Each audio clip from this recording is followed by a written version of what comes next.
Welcome back to the IS Companion. In today's lecture, we will discuss the Finance Commission, a quasi-judicial body. Article 280 of the Constitution of India establishes the Finance Commission as a quasi-judicial body, tasked with ensuring the equitable distribution of financial resources between the central and state governments. The Finance Commission is constituted by the President of India every 5 years, or earlier if necessary. Composition. The Finance Commission consists of a chairman and 4 other members, all appointed by the President. Their term of office is determined by the President and they are eligible for reappointment. The Constitution empowers Parliament to set the qualifications and selection criteria for the Commission's members. Accordingly, Parliament has stipulated that the chairman should have experience in public affairs.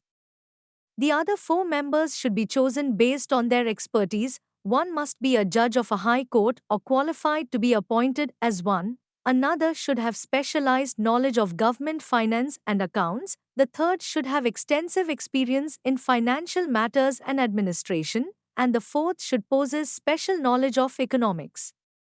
Functions. The Finance Commission is mandated to make recommendations to the President of India on several key issues.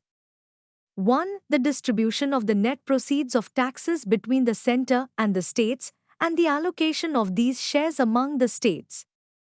2. The principles that should govern grants in aid to states from the centre's consolidated fund.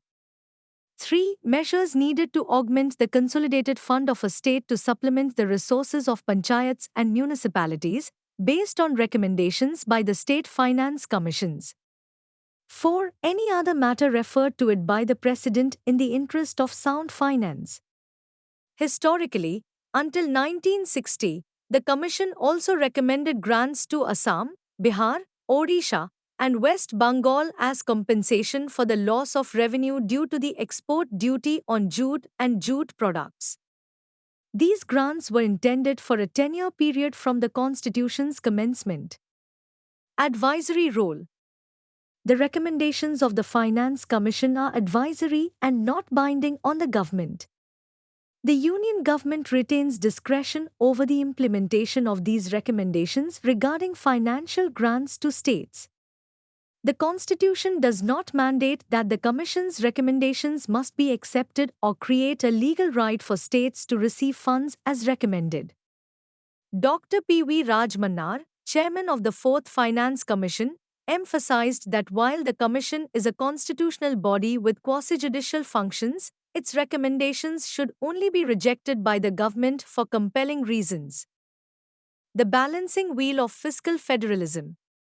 The Finance Commission is envisaged as the balancing wheel of fiscal federalism in India.